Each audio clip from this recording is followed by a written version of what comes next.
जी अस्सलाम वालेकुम जनाब। मैं महलसीदा मोहम्मद हाजी यासीन मोहम्मद यासीन मेरा नाम है। मैं कौम राई है। मैं महलसीदा रहायशी हाँ जनाब मोहतरम। मैं 18 या 17 यानी सान तो शुरू किया है एहसान सेट लावा माशाअल्लाह अच्छे यानी कि टाइम ते अच्छे यानी रिजल्ट भी थे।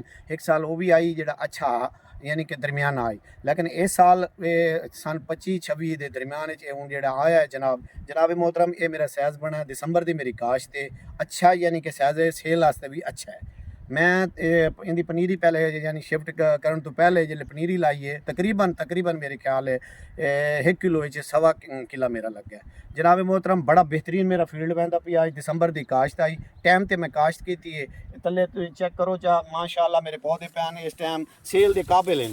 लेकिन मसला ये है जो बई जनाब विच हर पासे पूरे तकरीबन पाकिस्तान मैं चेक किया इतने गरमैलसी के सारे एरिए चेक किया पाकिस्तान की खबर लईए। अजकल मोबाइल का दौर है।